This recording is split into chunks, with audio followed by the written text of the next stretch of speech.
it became clear that we also had to trace and think about other figures who had collaborated and considered what it meant to kind of move across geographies with Pak Latif.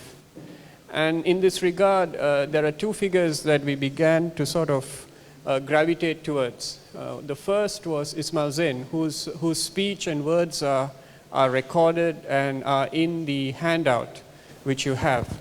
The second is the thinker, writer, Salleh Joned. And Salleh, in a way, met Latif in the 70s.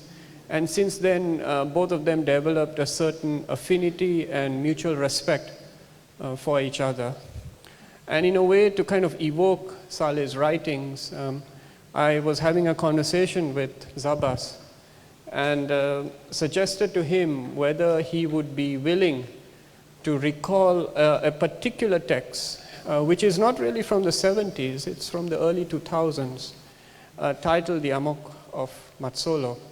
And Zabas willingly agreed. And so what we'll have is what Zabas calls an idiosyncratic reading of Salleh's Matsolo. So please join me in welcoming Zabas. Good afternoon.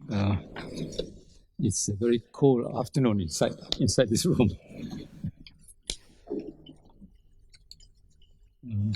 I shall try not to do any justice to Salleh bin Joned.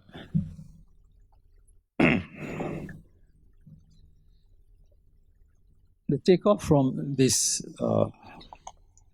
speech of sorts is about how not only modernism gets disturbed, as how it's put in the catalogue by SHABBIR MUSTAFA, but how modernism itself is a very disturbing phenomenon. So I titled this little piece of a reading, Disturbing Modernism's Disturbings. How easily modernism could be disturbed. Indeed, just as easily as how modernism disturbs anything else in its path. As easy as how not too much of the world could stand their ground against marauding modernisms and invasive inertia. Which barbarism is less of a disturbance and more of an inconvenience? More of the conditions for modernist culture or less of them? Who is disturbing what?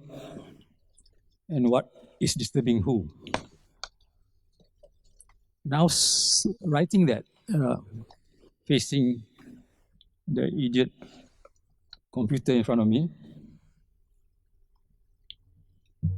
not knowing that who's the idiot there, an alert appeared from Hyperallergic, the online forum on art and culture, something very current. The title of the new essay is called Understanding the Migrant Caravan in the Context of the Imperial Plunder and Dispossession. Just a little paragraph in relation to that, written by the author. Artifacts preserved in European museums are not just exemplary masterpieces, but also congealed forms of imperial violence. The simultaneous publication of Felwine Sarr and Benedict Savoy's report recommending the restitution of stolen African objects from Paris, Musée du Quai Branly to the countries of origin, and the approach of what is called a migrant caravan from Honduras toward the US is not a coincidence. It is a story as old as the invention of the world, or rather as the invention of the new world. You might want to visit that piece online. I just read the beginning of that, a short of a blurb there. How easily indeed could modernism be disturbed? So don't get me wrong. I too used to travel in a caravan of modernists, unsure about everything except for the traveling directions and destinations when the waiting was over. Waiting for the shepherd of independent minds, sacred and profane. Waiting for God knows what. Waiting for what? Waiting to meet Salleh bin Joned on his day off. Like what Lat or Datuk Lat said of Salleh Joned, the Amok of Mat Solo. It's like meeting Jabat on his day off, referring to Hang Jabat, the legendary rebel and warrior of Malacca, old Malacca. Or Latif Mohidin's view of Salleh Joned. Seorang penyair tulen lagi jantan. Seorang penyair tulen lagi jantan.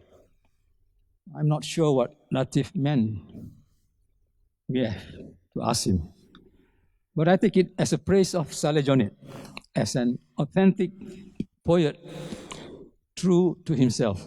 Him has to be emphasized. How about Lat's statement? What was Hang Jabat's full-time job? What did he do on his day off? All we know is that in the Hikayat, he allegedly went amok, or like some Western people say, amok, and killed off a lot of people. One does not go by rules and regulations on one's day off, don't we? Especially if one is Howard Beale. I don't know whether most people here remember Howard Beale, the TV news anchor man in the movie Network of 1976, written by Paddy Chayefsky, who, even at work, he could get really, really mad as hell and not going to take this anymore. If you haven't seen the movie, see the movie. Wow, now it's so easy. I think there's a stage play now, staging of that screenplay. In the end, Howard Beale was assassinated by terrorists on the air, on TV. And a voiceover proclaims that it is the first known instance of a man who was killed because he had lousy ratings. That was a condition anticipated by a fictional television in New York in the movie. We all live in the disturbed world. It seems like to be alive is to be disturbed and to disturb. For some, this means that is the condition for living, to be disturbed and to disturb. As if the one action leads to the other. One disturbs because one has to be, one disturbs because one has been disturbed. A lively cycle of viciousness, causality, till death do us apart, as the ultimate break from that cycle of the disturbing life. Life isn't predictable. Life isn't fiction. Fiction is not life. Life is friction. It generates art. Let me read some things, passages from what I used to read almost every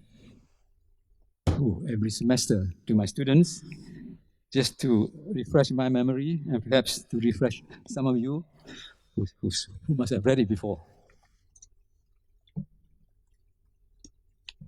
This book, The Three Faces of Art, well, I got the publication by federal publication. It's a compilation of works by UNESCO my own copy has the signature of Piadasa and my own signature. I don't know how that happened. But then we were colleagues. I took over his house when I came back from the US, and he left. He left Penang and came to KL, started a gallery, but came back to Penang, the US, and started teaching again as a visiting professor. And after I took over his house, he rented a house next door. So I heard everything he used to say out loud. And that's why we ended up with having each other's books, I guess. Anyway, this is to honor Piadasa too, because what I'm going to read is something written by Michael Dufresne, one of the chapters written by him in the 3 pieces of art, and the title of the piece is called Art in the Third World. The whole book, I presume, and I'm sure I'm not wrong, that perhaps Kanaga can testify. This whole book, I think, influenced a portion of a major portion of Piadasa's thinking, especially stuff about Zen philosophy and several things there. I'll just read excerpts. Excuse me if they don't make sense in terms of continuity. This is Michael Dufresne. How, in turn, is Western culture seen? The attitude it produces is basically ambivalent. The culture is seen, first of all, as something foreign. Excuse me, this was written sometime in 1974. Some of you were in the making, yeah. The culture is seen, first of all, as something foreign. It is the other. And this otherness is even more keenly felt since the other has too often imposed himself by force. But this culture is also regarded as possessing prestige. It is allied to the spectacular advance of technology, as mentioned earlier by several people. Several people just now. It is allied to the spectacular advance of technology, and neither the distrust nor the resentment that it may arouse can hide the fact of its vitality and power of expansion from shrewd eyes. What is more, it appears as an inevitable line of advance.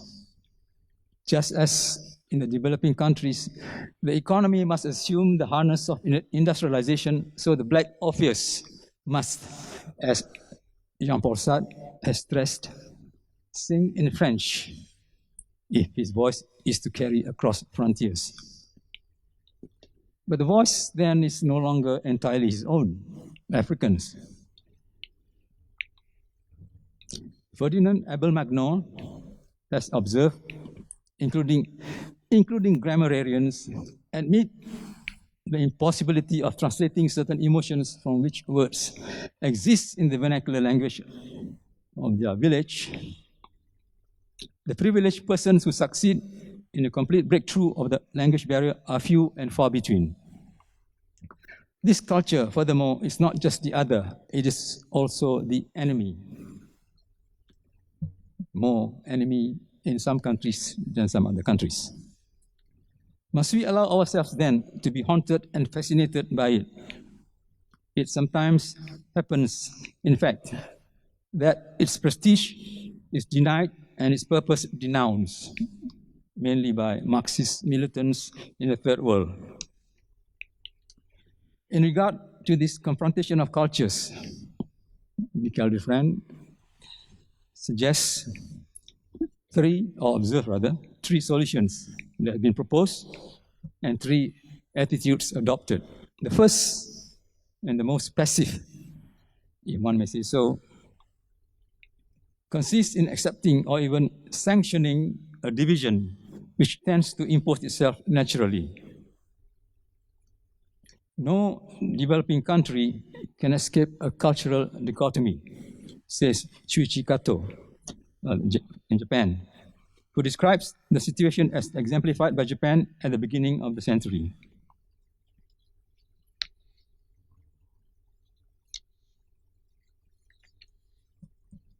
After the Meiji Reform in 1868, Japan adopted Western political institutions, parliamentary monarchy, retaining, however, the traditional authoritarian values of military dictatorship. Western technology was systematically introduced, and heavy industries developed in urban areas without modification of rural life. For example, the continuation of the exploitation of the tenants by landowners without much change in the production of the large part of consumer goods, for example, food consumption and clothing. Around the turn of this century, or last century rather, the educated Japanese living in the rapidly growing cities worked during the daytime in the westernized industrial and governmental offices, and went home to spend the evening in the traditional way, wearing the kimono, sitting on a tatami mat, eating rice. Efficiency in Western technology during the day, and a delicate aesthetic life of traditional values in the evening. Indeed, a precarious balance for a person, I would add, susceptible to be disturbed and to be very disturbing. That example is just from Japan. There's one other thing that he mentioned, which is rather interesting. Also, in the theater, one either specialized in the traditional kabuki, or kyogen, or in the new theater. The masses are rarely attracted by the kabuki, while the young intellectuals of Tokyo were witnessing performances of Shakespeare, Chekhov, and a few Japanese plays written in the Western style.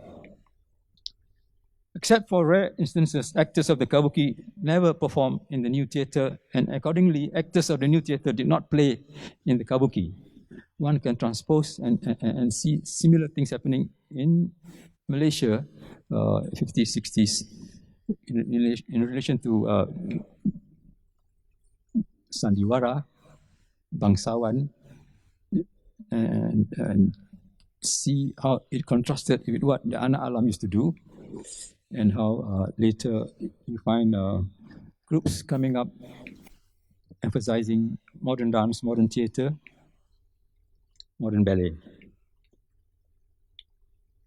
This situation, which was that of Japan yesterday, prevails today, in 1974, I guess, in countries which, simultaneously with the achievement of independence, have set about the process of modernization.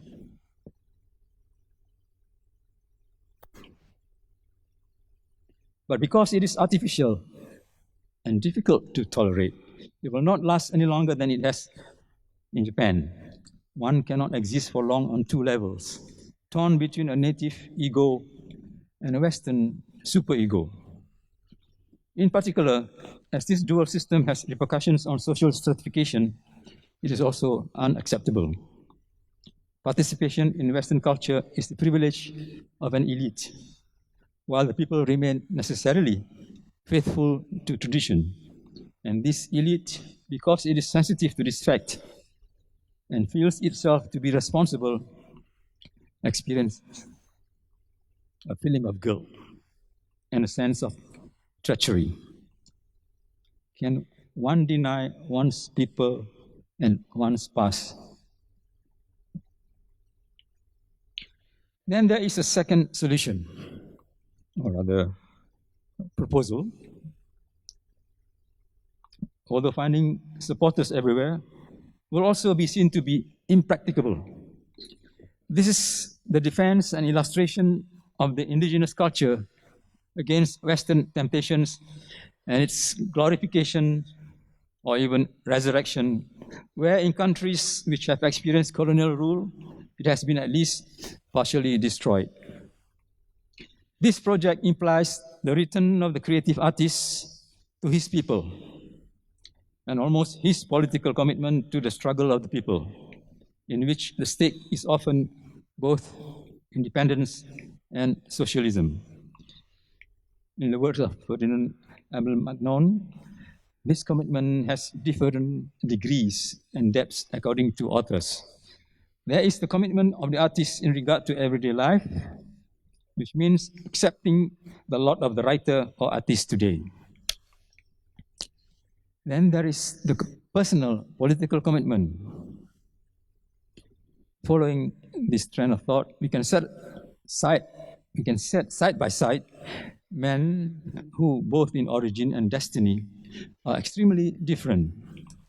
We could think of Frantz Fanon, who became the protagonist and the hero of the Algerian Revolution, Stefan Alexis, killed during the internal struggle in Haiti,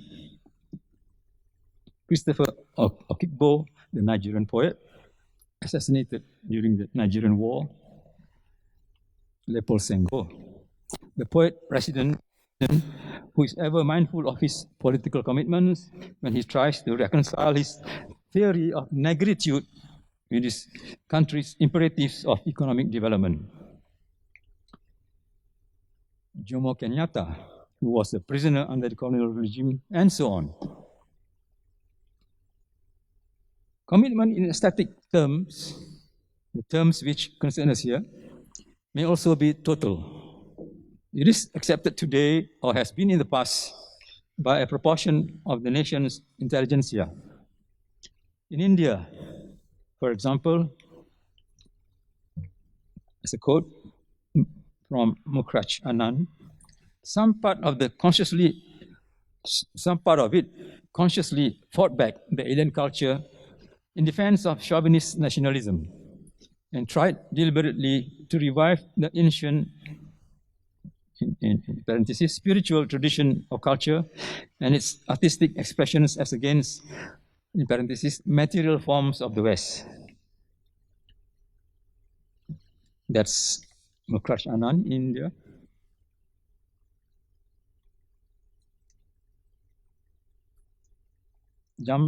I jump to the paragraph. The reality of the West, according to Zagul Mosi, is a fact which cannot be ignored. Whether we try to refute it, liberate ourselves from it, or assent to it, the West is here with us as a prime fact, and ignorance or imperfect knowledge of it has a nullifying effect on all serious reflection and genuinely artistic expression. It's up to us here to agree or not. Then, the sole alternative to intolerable duality is synthesis. And it is towards a solution of this kind that national ideologies are heading today, or then, about 50, 60 years ago. In full awareness, moreover, that it is easier to label than to define and introduce. Synthesis is, however, the very word Mukhraj Anand uses. He said, the study of important problems in relation to artistic expression in traditional societies which have received the impact of modern industrial cultures can only be fruitful if we consider the clash between traditionalism and modernity as part of a new emergent synthesis, rather than as research into two fundamentally opposed attitudes of East and West, which have nothing to do with each other.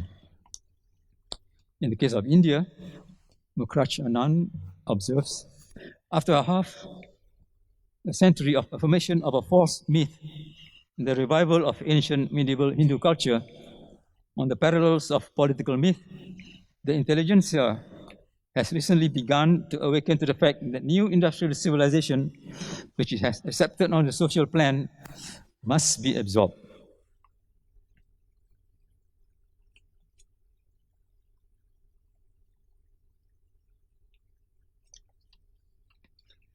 This illustrates the phenomenon to which we have already drawn attention, namely that it is sometimes Western thinking that reveals the indigenous culture to itself and gives it value. But it still remains for the indigenous culture itself to achieve the synthesis of the East and the West. Mukhraj Anand draws our attention to the fact that India has made a distinctive contribution in the synthesis of the European forms of the novel and the content of Indian life in the works of, but a lot more now, in the works of that time, Indian English novelists like Raja Rao, Mukrashanan himself, R.K. Narayan, Namala Mardandaya, Atiyah Hussain, Babani Bhattacharya, and several others.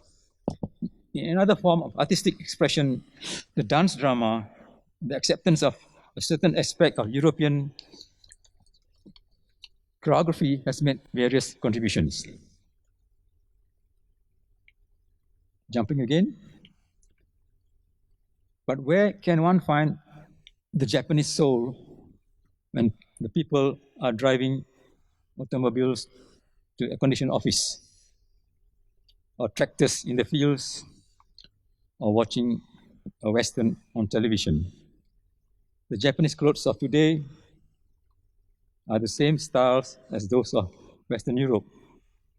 No, this is normal today. Today, I guess Europe is following Japan. The Japanese now eat the same amount of animal protein as most Europeans. Most households no longer harbor miniature shrines of traditional deities or souls, unless they just want them to be photographed by NHK.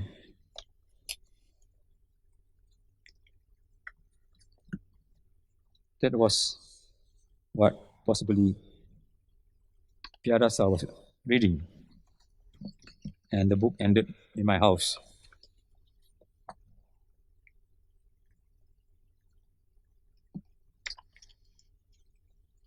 I shall now read the Amok of Mat Solo. Selected readings of the Amok.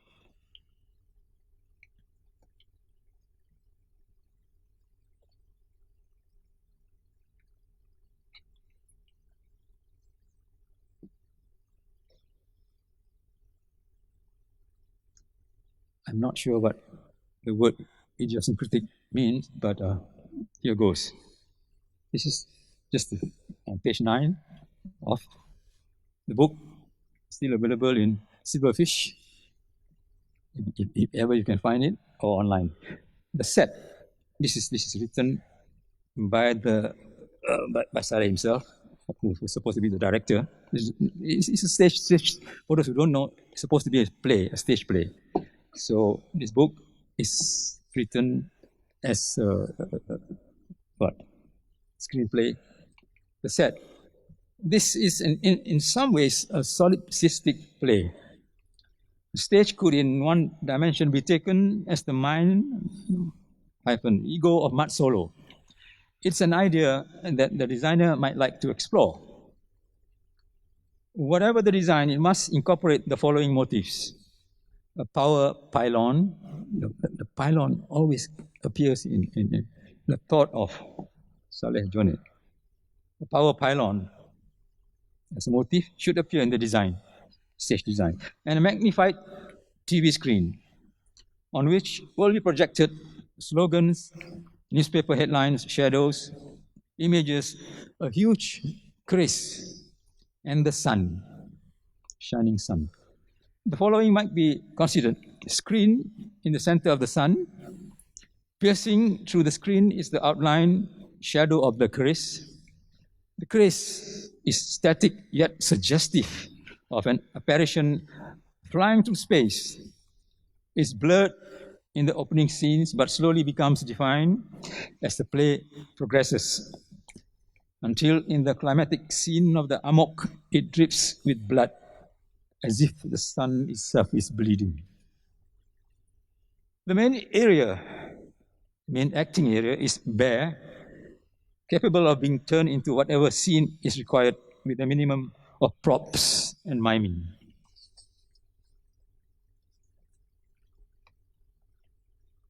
The next chapter, the TV panel discussion. Director's instructions. On the panel are an ustaz, a cultural anthropologist, and a psychiatrist. The chairman must remind the audience of one of those droopy blank-faced chaps who make RTM current affairs program so memorable. The shadow of Mat Solo standing legs apart on the top rung of the pylon, see final scene, falls over the panel.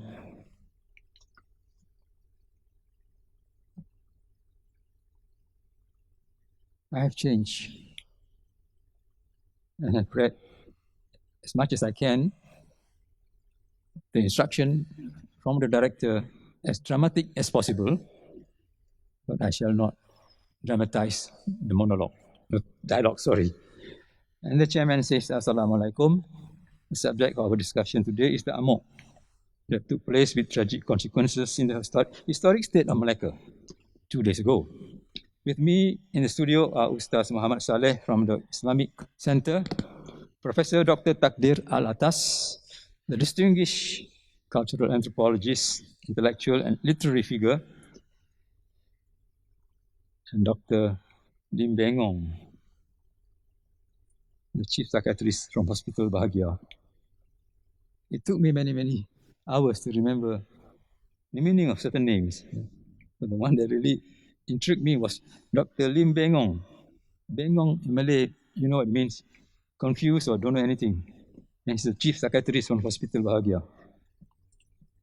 Dr. Mahathir, in his book, The Malay Dilemma, 1970, asserts that today the Amok is now only a legend. Civilization has subdued the Malays. This assertion is really a gross generalization. Now and again, an Amok does occur. As the recent one in Malacca, coincidentally, the state noted for the infamous Amok of Hang Jebat in the 15th century. This Malacca incident is rather unique, in fact, somewhat of a mystery. Never before in the history of the Malays do we get a highly educated man, a senior university lecturer with a PhD, run Amok. Chairman looks at the member of the panel a bit hesitantly, as if unsure which one he should ask to speak first. Ustaz Salleh speaks. A'udzubillahi minasyaitonir rajim. I have no doubt at all that the late Dr. Muhammad Awang Hitam ran Amok because he has lost faith in God and was possessed by the Satan. Reports in the newspapers are full of stories from the kampung folk, which prove that Dr. Muhammad Awang was an apostate.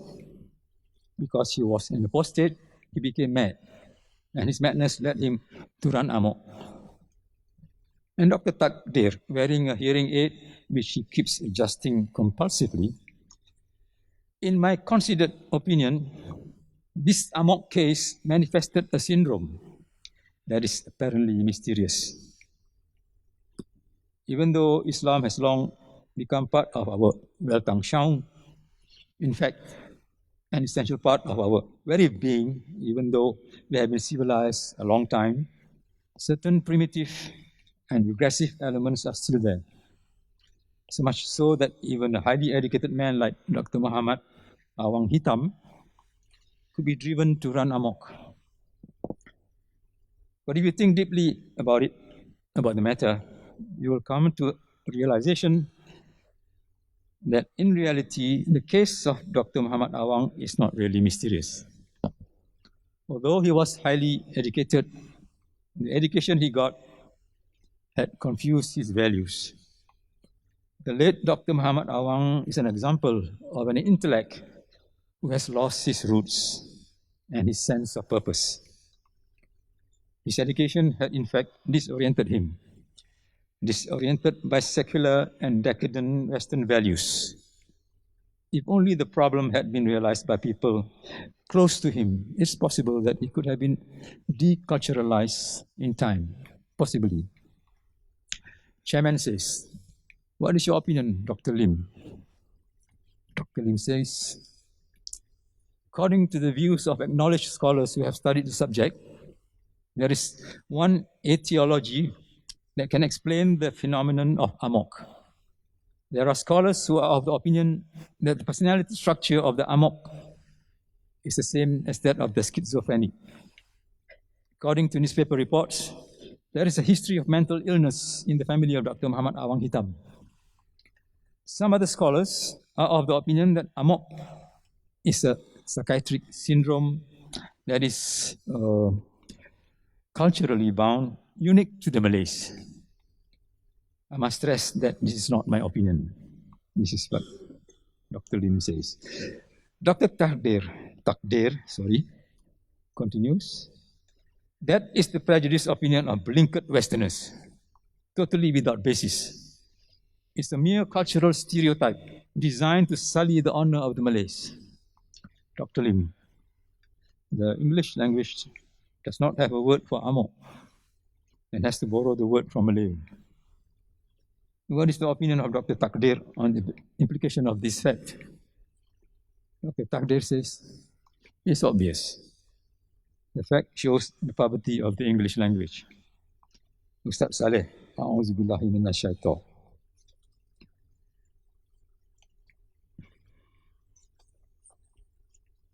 The Dance of the Dead.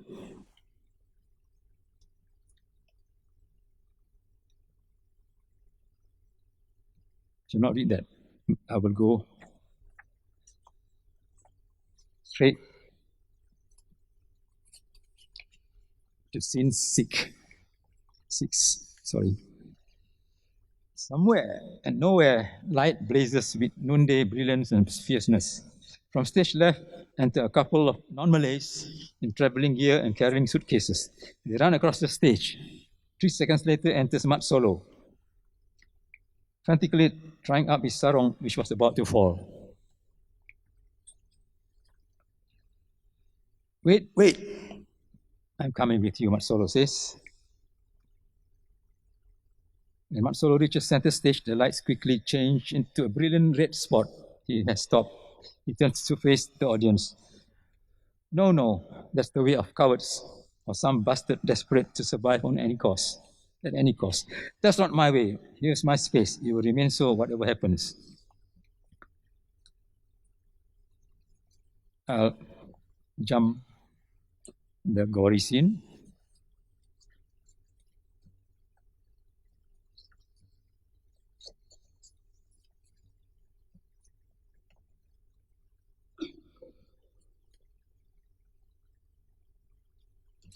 And jump and go to scene 12. It's night. Before Mat Solo's mother's house, the doors and windows are all closed. Enter Mat Solo from stage left. From the house can be heard the sound of late night TV movie, which is about to end. This sound is counterpointed against the loud sound of burung tukang, which is the woodpecker. The movie ends and Quran reading begins. Mat Solo speaks after he has heard a couple of Quranic verses. Mat Solo, open the door, oi. And sound from TV. A'udzubillahi minasyaitonirrajim. I take shelter in Allah from the evils of Satan. Solo, I said, open the bloody door. Now, don't tell me you have all been made deaf by the silly telly. Quran reading ends, followed by Negara. Mat Solo, I'm going to kick this door if you don't open it. He raises his left leg to kick the door when it's opened by the wife. Mat Solo's wife. You can go to hell, she says. Why bother to come back after committing khalwat with that cafe girl, student girl of yours? You are not a real husband. You are not even a real man. The words, not even a real man, hit Mat Solo like a slap in the face. He stands unsteadily for some seconds in the grip of sudden vertigo. Muffled sounds of a tiger growling is heard, and on the screen a huge looming shadow of Taming Sari, the Chris, appeared. Mat Solo pulls out his Chris, and then with one lightning leap, he stabs his wife. Against the strengths of Negaraku, the slaughter of the others in the house is on.